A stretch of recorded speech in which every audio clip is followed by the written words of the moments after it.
Oke cuy, balik lagi sama gua Gani. Di video kali ini kita akan ngerakit. Ya, kalian harusnya udah bisa lihat juga. Kita akan ngerakit Ryzen Apu lagi, teman-teman. Nggak tahu gue sampai kapan ini pesanan Apu terus. BTW, gua bikin kontennya cukup maraton ya.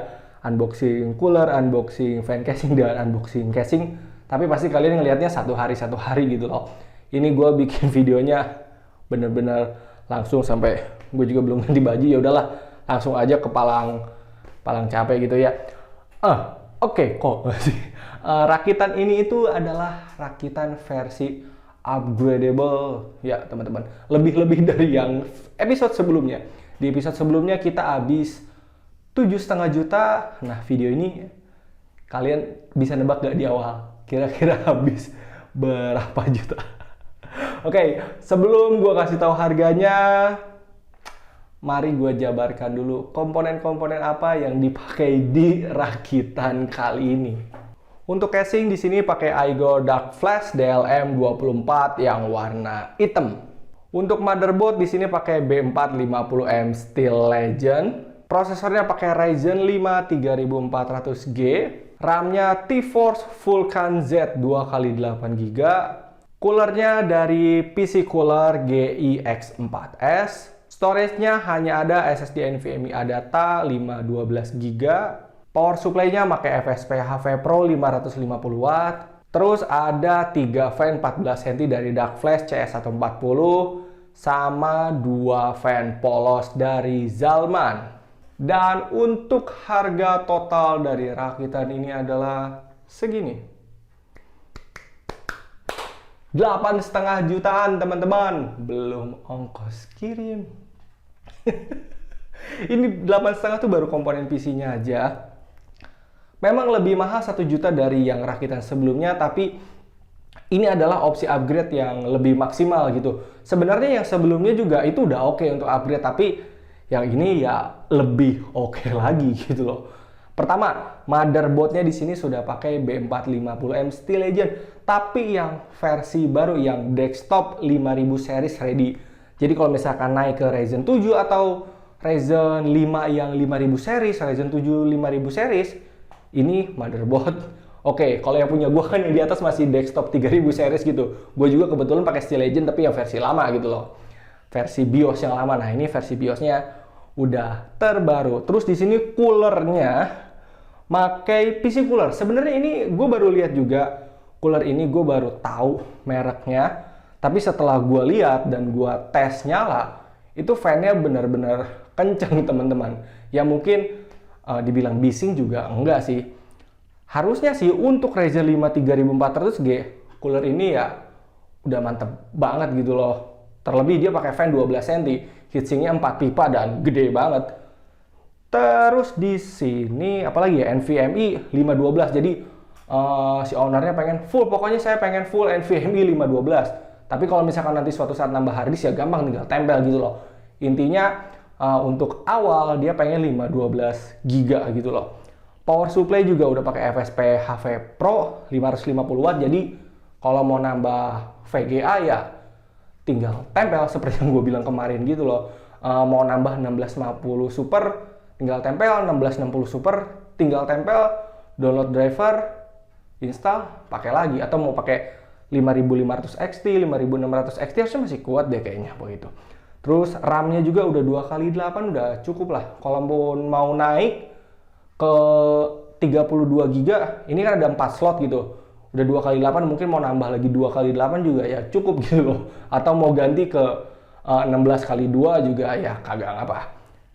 Ya paling itu aja ya. Sama ini cooler fan casing. Si ownernya itu pengen ada mode RGB di depan yang gede 2, belakang 1. Kebetulan emang support juga. Di bagian atasnya pengen polos aja kayak gini. Awalnya sih si owner pengennya 12 cm semua 55-nya warna putih, tapi di detik-detik sebelum transaksi dia pengen ganti ini. Dan ya udah, masa gua nggak ikutin gitu loh. Jadi gua tinggal ikutin aja. Ya udah kali ya, paling segitu aja. Dan gak usah lama-lama, mari kita rakit PC-nya. Oke, ini dia Mobo, prosesor, RAM, cooler, SSD. Di sini seperti yang gue bilang di video sebelumnya, gue mau bikin dua versi dulu. Menurut kalian enakan di mana? Seperti yang kayak kemarin di meja itu dari atas, atau kayak gini seperti sebelum-sebelumnya dari samping gitu loh. Di sini gue belum tahu komenan-komenan kalian di video sebelumnya, karena pada saat gue ngebuat video ini, video itu belum tayang gitu loh. Jadi nanti dari dua video itu gue pengen lihat komenan kalian enakan kayak gimana. Apakah enakan bang rakit rakit komponen-komponen ke motherboardnya miring aja kayak zaman dulu nih kayak gini, atau bikin aja bang dari atas. Nanti kalian komen aja, oke? Sekarang gue buka dulu motherboardnya. Masih ada kwitansi dan juga kawan-kawannya. Ini kita keluarin dulu aja. Oke, ini dia motherboardnya, B4 50M Steel Legend. Dan seperti yang gue bilang, ini sudah 5000 desktop ready ya. Jadi kalau si ownernya mau upgrade ke Ryzen 5000 series, ya hajar aja. Dengan catatan 5000 series yang udah keluar tentunya ya, yang udah keluar hari ini gitu.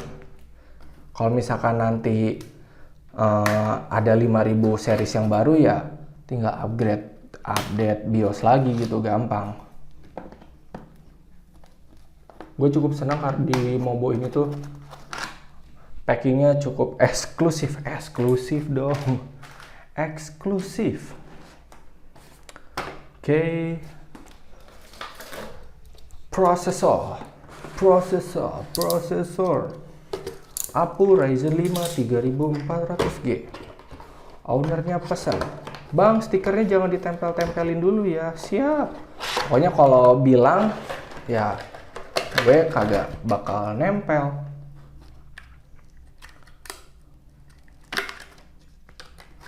Oke, APU Ryzen 5 3400G.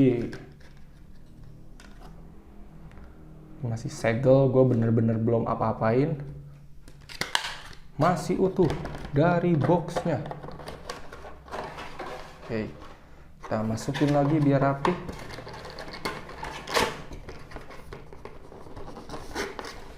Ini kok nggak menutup.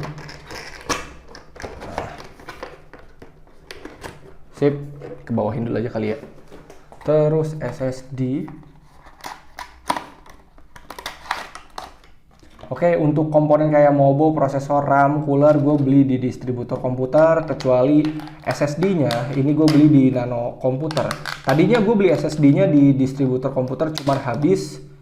Jadi ya, gue beli, maksudnya jadi gue pindah ke Nano Komputer, karena ready di Nano Komputer. Jadi gitu teman-teman, kalau misalkan beli PC, ternyata udah order, barangnya nggak ready, ya mau nggak mau gue harus nyari alternatif di toko lain gitu. Gue kayak lagi ngerakit PC sendiri. Nostalgia. Berapa kali ya gue rakit pakai B450M Steel Legend. Akhirnya masang heatsink Adata-nya, bener. Soalnya di Mobo kemarin kan rata-rata kebalik. Posisi NVMe-nya ngadep ke sana gitu. Oke. Nih, masukin lagi. Untuk coolernya di sini cukup PR teman-teman. Karena gua harus ngebuka dulu mountingnya. Kalau nggak salah, ini gue baca lagi deh. Mana sih? Nah, yang AMD platform installation.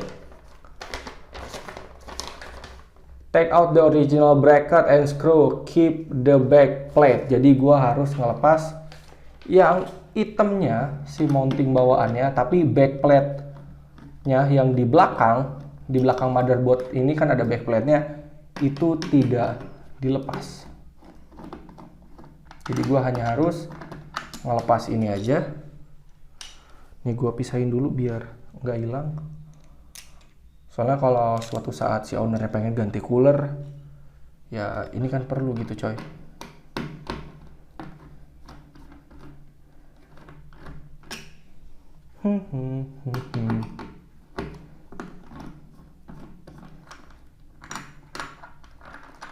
Oke, sudah.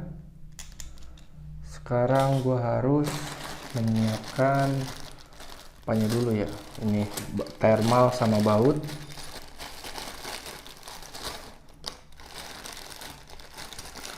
Biasanya pemasangan cooler gini gue nggak liatin, tapi ya udah nggak apa-apa, kita liatin yang sekarang. Nah, cari yang AMD. Nah, ini AMD bracketnya. Sisanya ke bawahin dulu. Ini coolernya, fan-nya terakhir. Sekarang gue harus mencocokkan dulu. Ini tuh tadi kalau nggak salah di manualnya. Oke, ngadepnya gitu, ngadepnya begini. Dan kalau gue pasang di tengah ini ngepas nggak? Jadi ini nanti seperti ini. Nah, di tengah pas gak ya? Oke, pas. Sip, gua baut dulu. Ini motherboardnya gue pinggirin dulu aja kali ya, biar enak ngebautnya.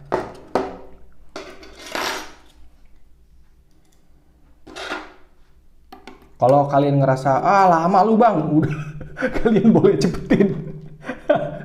Ini biar prosesnya ada gitu coy. Takutnya kan ada gitu yang bete, wah lama lu bang, ya wes gitu loh. Buat teman-teman yang mau masang cooler kayak gini, kalau bawaannya heatsinknya udah kepisah sama apa namanya, udah kepisah sama fan-nya, jangan lu pasang barengan, jangan pasang fan-nya dulu, nanti lu malah sengsara masang coolernya susah.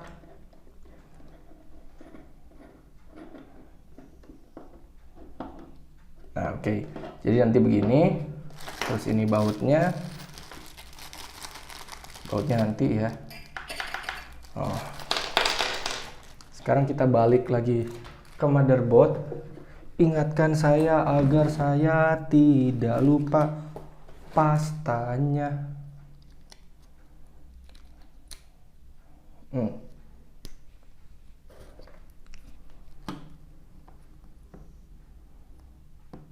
Mana pastanya ini sedikit. Nah, ada deh, kirain nggak ada. Ini ada ke tengah tuh. Oke, cukup. Ini biang kerok. Saya harus lepas. Jangan sampai lupa. Kalau sampai lupa, nanti buyatak. You know buyatak? Nah, oke. Bagian sini cukup susah untuk gua ngebautnya, jadi akan gua skip, tahu-tahu udah kebaut gitu ya, oke?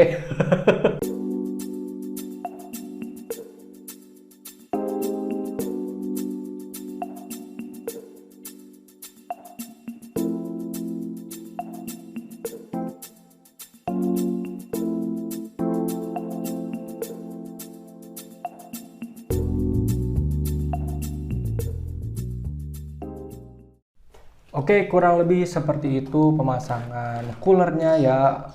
Ternyata gampang, gue kira susah. Jadi cuman ngikutin lobangnya terus tinggal baut lah. Ya seperti cooler-cooler pada umumnya. Sekarang saya mau masang ini. Apa namanya? Mounting. Enakan dari mana ya? Dari sini aja kali ya. Oke, sip, tuh tinggal masukin gitu. Terus bagian satunya lagi. Awalnya sempat bingung gue, ini masuknya kemana, tapi ya bisa-bisa aja gitu loh. Kalau belajar pasti bisa. Nah, kalau udah gini, tinggal colok saja. Jangan salah nih gue. Ini CPU fan yang bawah. Yang atas soalnya bisa dipakai buat water pump juga. Water pump itu kalau misalkan lu pakai water cooling, kayak water block gitu tuh, itu kan ya. Nah, oke, coolernya udah cukup badak juga ya, buset ini gede. Sekarang RAM-nya, sekarang mana kata? Ini RAM-nya soalnya disegel teman-teman. Oke.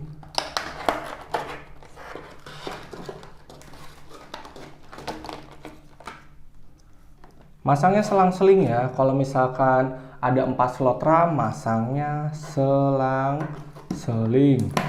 Oke, masuk satu. Terus masuk lagi. Jadi buat teman-teman misalkan pengen beli B450M Steel Legend atau B450M HDV yang istilahnya udah keluar beberapa tahun lalu, nggak usah risau lagi karena BIOSnya udah diupdate. Jadi sudah mendukung pokoknya. Oke. Gokil ya, asli keren sih pakai cooler segede ini. Mobo, prosesor, RAM, cooler, SSD udah kepasang. Sekarang mari kita tes, nyala, dan install Windows-nya. Oke, ini dia gue udah colok-colokin ya, udah nyala juga mobonya.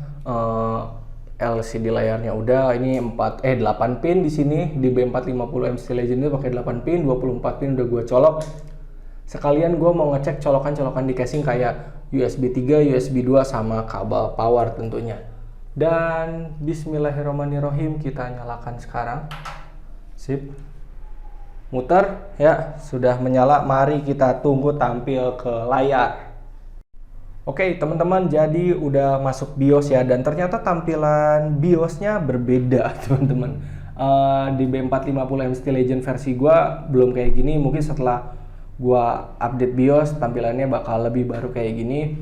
Di sini udah kebaca BIOS versinya P3.70, prosesor Ryzen 5 3400G, RAM-nya 16GB 2x8, 2666. Untuk bootingnya di sini sudah ada tak ya, sudah kebaca. Ini juga USB mouse keyboard, gue coba di USB 3 kebaca.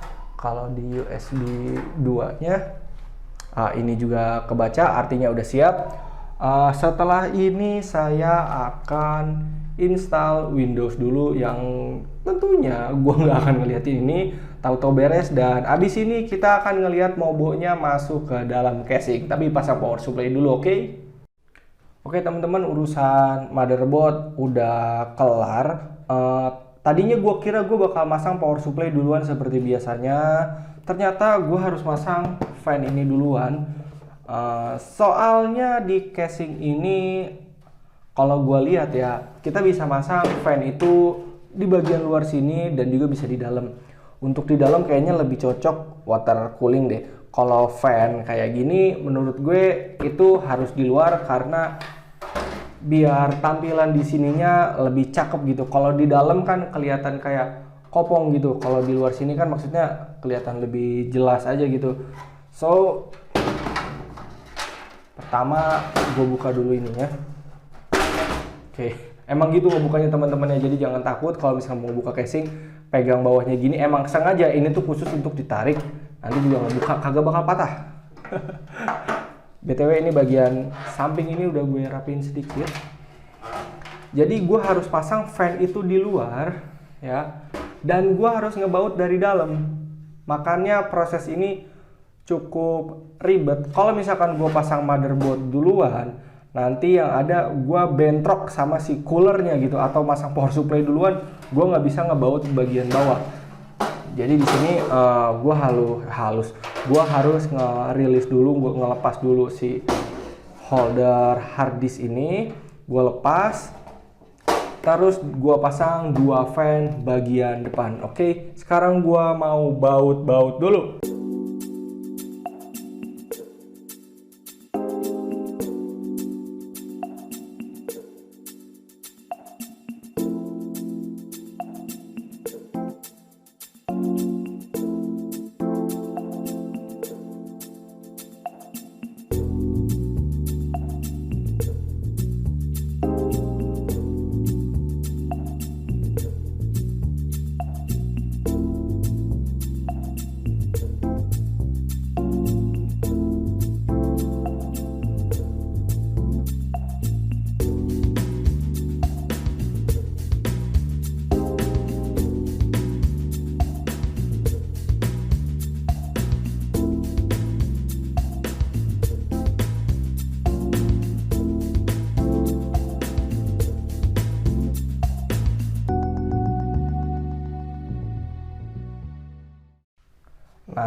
Kan kalau fan-nya udah kepasang jadinya cakep coy, tuh posisinya pas.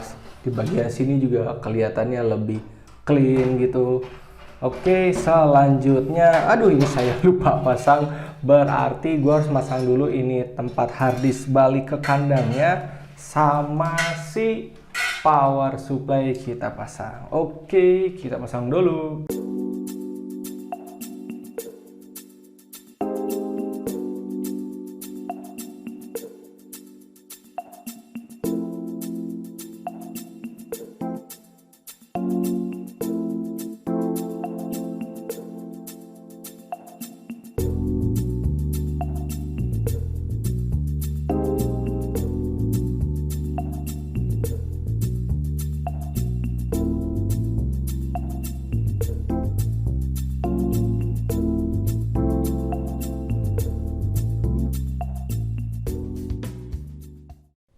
Power supply udah kepasang, tadi tempat harddisk juga udah. Sekarang gue mau pasang I/O shieldnya, ini jangan sampai kebalik. BTW yang ini sengaja gue bikin kayak gue biasa bikin di rumah waktu itu ya. Temanya lesehan, jadi bukan karena gue mager ya rakit di bawah. Balik lagi ke awal tujuan gue, menurut kalian lebih enak gua masang kayak gini di meja atau di lantai kayak gini? Gue pengen tahu aja gitu. Cuman kalau untuk kenyamanan gue pribadi sih, rakit di lantai kayak gini memang lebih pewek gitu, karena mungkin udah kebiasaan juga kali ya gue di sana ngerakit di lantai gini. Sekarang gue pasang motherboard dan ini gue cukup seneng banget ya. Kenapa senang? Karena di casing ini saya tidak harus pusing mikirin posisi teman-teman ya. Karena di atasnya ada sela-sela untuk lubang, baik untuk fan, untuk kabel 8 pin, itu gue udah nyaman banget pokoknya. Jadi di casing ini gue bisa pasang motherboard dulu, habis motherboard baru fan. Kalau yang di sebelum-sebelumnya kan rakitan Apu rata-rata Mobo sama fan itu gue wajib banget bareng gitu loh, dan itu makan tenaga juga sih. Bukan makan tenaga ya, jadi gue harus pinter-pinter naruh posisinya. Oke, ini motherboardnya udah gue taruh, sekarang gue mau baut dulu, oke?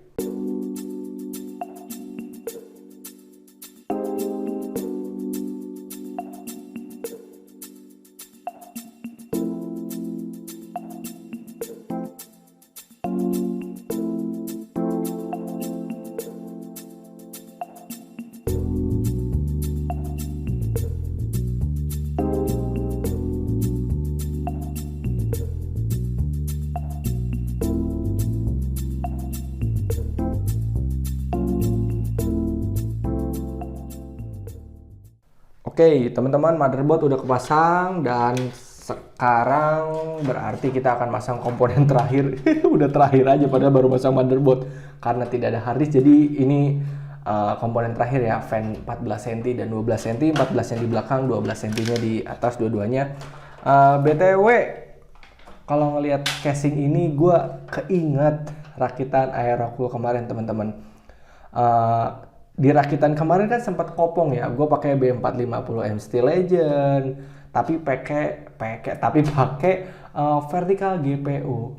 Dan gue di situ kayak mikir, coba ada gitu ya casing micro ATX yang bisa vertical GPU gitu, pasti bakal keren banget. Dan setelah gue lihat ini tadi, gue sambil masang Mobo sambil ngebaut, ini kan support ya, VGA vertikal. Artinya casing ini adalah jawaban buat teman-teman yang pengen banget punya casing micro ATX tapi bisa VGA vertikal gitu.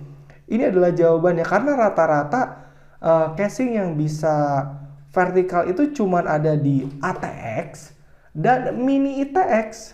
Dan ini gue seneng banget akhirnya ada vertikal, untuk vertikal VGA di casing micro ATX gitu loh. Gue penasaran warna putihnya bakal kayak gimana ya. Kalau misalkan cakep, bisa kali ya gue ganti casing ke kayak gini, gokil. Oke deh teman-teman, sekarang gue mau pasang fan-nya dulu. Oke, kita baut.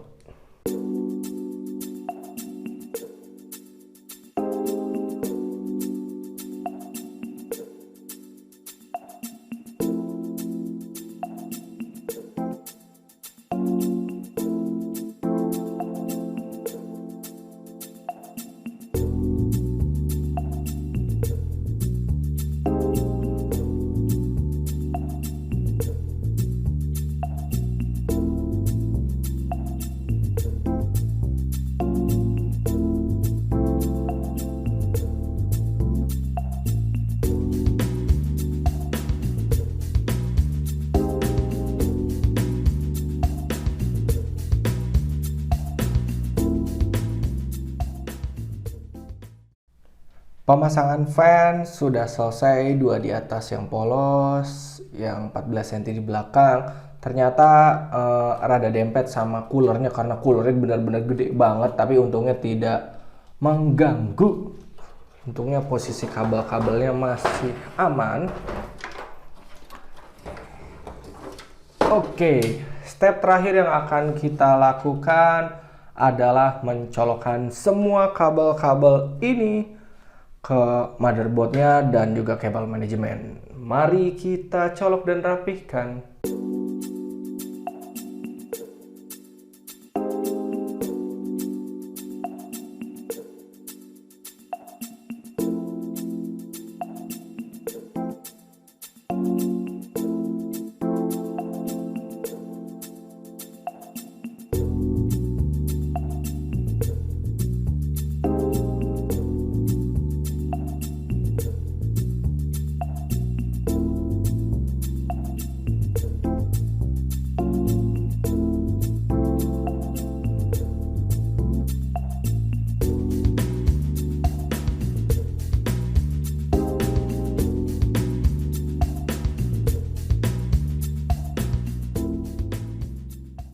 Udah selesai, cuman nggak semuanya gua rekam karena ada beberapa titik yang menurut gua susah, terutama di bagian sini.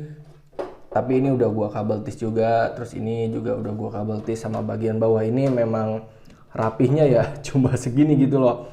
Yang penting bisa ketutup dan kelihatan dari depannya tetap cakep. Terus untuk controller 3 fan ya, yang 2 depan 1 belakang, di sini gua hanya pakai controller dan remote aja. Gua tidak melakukan sinkronisasi ke motherboard pakai kabel ini, enggak. Soalnya mau bawa ASRock ya, kalian tahu sendiri lah ya yang udah paham. Kadang suka nggak sinkron warnanya. Gua aja setting misalkan warnanya merah, hijau atau putih, itu bakal selalu ada di ungu. Jadi suka nggak sinkron gitu. Makanya ya udah pakai remote aja lah, atau enggak tinggal pencet tombol ini. Toh itu juga kagak susah gitu loh. Yang penting motherboard gua kagak keganggu, kerja sendiri. Pokoknya motherboard itu hanya untuk proses aja, kinerja. Kalau fan ya semua via controller aja dan remote. Oke, habis ini kita testing nyala setelah masuk casing. Oke, ini kita udah siap mau nyalain ya. Semua gua udah colok. Apa sih namanya, motherboard juga udah nyala, USB, mouse, keyboard, sama wifi juga udah nyolok, dan bismillahirrahmanirrahim kita nyalakan. Oke, sip, sudah nyala, di bagian depan juga nyala, mantap. Oke, abis ini akan ada preview PC-nya beserta testing gaming ya. Oke, tuh mantap kan, cepat. Oke. Mari kita lihat preview dan testingnya.